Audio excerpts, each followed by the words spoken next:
From my mother's book. अब अपनी mother की बुक जिन्होंने जो 2 महीनों में उन्होंने लिखा था, लगभग 2 महीनों में, ठीक है, उसमें से ये कोट कर रही हैं और कहती हैं, आई हैवन फॉरगॉटन, इनकी मदर कहती हैं, I haven't forgotten what it's like to be young, all the hopes and anxieties and the sensation in everything you do is going to advance or wreck your life, no in betweens when you are young.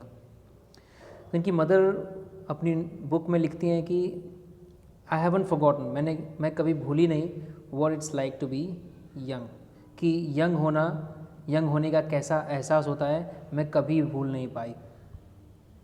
All the hopes and anxieties, hopes मतलब आशाएं, anxieties मतलब चिंताएं, and sensation मतलब एक तरह की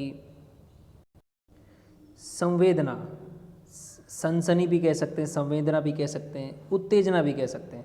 तो हर चीज़ में जो आपकी आशाएं होती हैं, चिंताएं होती हैं, संवेदनाएं होती हैं या उत्तेजनाएं होती हैं, जो भी आप रखते हैं, यू डू, आप जो भी करते हैं, is going to advance or wreck your life, वो या तो आपकी लाइफ को एडवांस करेगी, ठीक है, या तो आपकी लाइफ को रैक करेगी। एडवांस करना मतलब आगे लेकर जाएगी आपकी लाइफ को, या तो आपकी लाइफ को बर्बाद करेगी। तो चॉइस आपके हाथ में है। नो इन बिटवीन्स, बीच में कोई चीज़ रह ही नहीं जाती। व्हेन यू आर यंग, जब आप यंग होते हैं, बीच में कोई नहीं चीज़ रह जाती। इन बिटवीन्स का मतलब के बीच में, ठीक है। My ambition was to go on a stage, मेरा एम्बिशन था कि मैं स्टेज पर जाऊँ। My sister and I took dancing lessons and practice difficult steps, मेरी सिस्टर और मैंने डांसिंग लेसन्स भी लिए और प्रैक्टिस की डिफ़िकल्ट स्टेप्स, जो मुश्किल होते हैं dance steps. In those days I thought I would be a famous actress, it was all a dream of course. उन दिनों मैं ये सोचती थी कि मैं एक फेमस एक्ट्रेस बन जाऊंगी, लेकिन ये सपना था, ऑफ कोर्स ये सपना था। ऐसा इनकी मदर अपने नोटबुक में लिखती हैं, वही इन्होंने कोट किया है। Lying in the hospital my mother had other dreams, मेरी मदर के और भी ड्रीम्स थे। जब वो हॉस्पिटल में थी, तो अब हॉस्पिटल में कोई जानता हो कि कैंसर हो गया है तो भी ड्रीम कर रहा है, तो एक बड़ी बात है, क्योंकि इसी को बोलते हैं लाइफ के प्रति पॉजिटिव रहना। वन मॉर्निंग शी अवोक, अब किसी सुबह वो उठी and told me of a dream, उन्होंने अपने सपने के बारे में बताया अपनी बेटी को, मतलब राइटर को। She had seen a man fall from a roof, उन्होंने उस सपने में देखा कि एक आदमी रूफ से गिर जाता है। All that day her thoughts were of falling, और पूरे दिन वो उस फॉलिंग मतलब गिरने की घटना की बात करती रहती हैं और उनकी सोच हमेशा उसी बारे में होती है।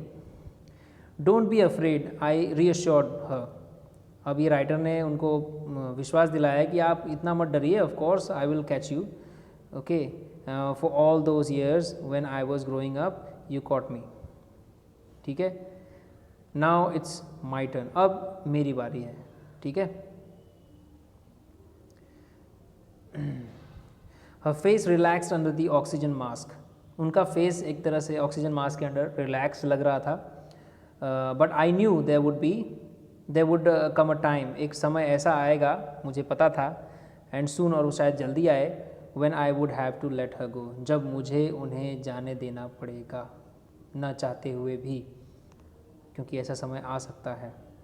एंड सो वुड शी, और वो भी अलविदा कह के चली जाएं, ऐसा समय आ सकता है, इसका ही डर था राइटर को।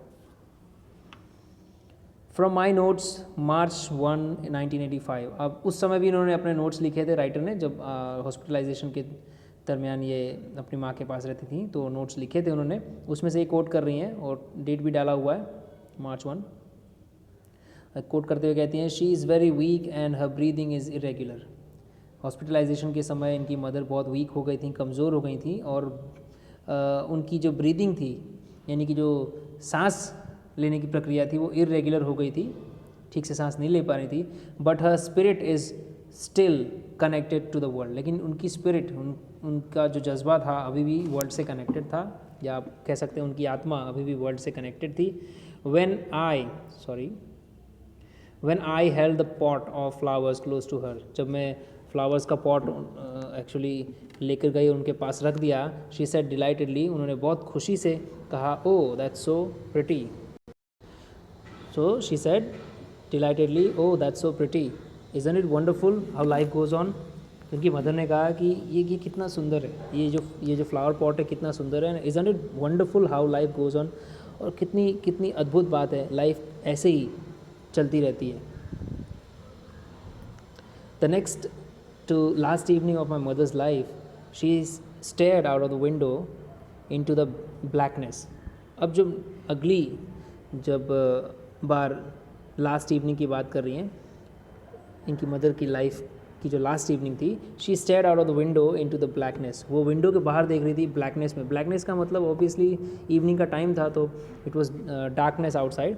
तो उस टाइम क्या पूछा, आई आस्क्ड हर, मतलब राइटर ने अपनी मदर से पूछा, what are you looking at, आप कहाँ देख रही हैं? शी रिप्लाइड नथिंग, कहीं नहीं देख रही। I said well look at me, ठीक है तो मेरी तरफ देखिए, okay. More than anything else I wanted her last moments more than anything else. मतलब ये चाहती थी कि इनका जो लास्ट मोमेंट है ये बस मेरी तरफ ही हो, मतलब मेरे साथ गुजरे, ठीक है, मेरी तरफ देखें, मुझसे बात करें। लास्ट मोमेंट कुछ इस तरह से होना चाहिए था। I wanted them to be spent looking at the face of someone who loved her. और ये राइटर क्या चाहते थे कि वो इनकी आंखें, यानी कि ये उसको देखें, उस व्यक्ति को देखें या तो उसके फेस को देखें जिसे बहुत प्यार करती है, इसलिए वो चाहती थी कि ये मुझे देखे, okay. The summer after my mother died, when the first yellow lily appeared, इनकी मदर की डेथ के बाद जब समर यानी कि ग्रीष्म ऋतु आती है, तब लिली मतलब लिली फ्लावर वो अपीयर होती है, मतलब दिखाई देने लगती है। I ran into the house to telephone my mother with the news, then I remember that she was no more. अब ये खुशी के मारे अपनी मदर को टेलीफोन करने जाती है, बट उसी टाइम इसको याद आता है कि अरे now she is no more. Even now I keep thinking of things I ought to tell her। आज भी ये कभी कभी मतलब उन चीज़ों के बारे में सोचने लगती है जिन चीज़ों के बारे में अपनी मदर को बताना चाहती है। Things I wanted to ask her, उन चीज़ों के बारे में बताना चाहती है जो वो अपनी मदर को पूछना चाहती थी। She had a way of giving perspective to my life। क्योंकि इनकी जो मदर थी, इनके पास तरीके थे लाइफ को किस तरह से देखना चाहिए, किस तरह के दृष्टिकोण रखनी चाहिए, ये बताने इनका मतलब इनकी मदर इस तरह से बताया करती थी कि लाइफ कैसी है, ठीक है। पर्सपेक्टिव मदर दिया करती थी। पर्सपेक्टिव मतलब एक तरह की दृष्टि, एक तरह का विजन, दृष्टिकोण। फ्रॉम माई मदर्स बुक, अब अपनी मदर की बुक में से ये कोट करती हैं, व्हेन आई टर्न्ड 70। अब इनकी मदर लिखती हैं, when I turned 70 someone asked me how it felt to have arrived at such an age, well even though my body is in the same. मतलब आपकी बॉडी अब पहले जैसी नहीं रही, फिर भी आप ऐसी एज पे, मतलब 70 की एज पे आपको कैसा लग रहा है, ठीक है। अब तो आपकी पहले जैसी बॉडी नहीं रही। I am still the same, लेकिन ये कहती है कि I am still the same.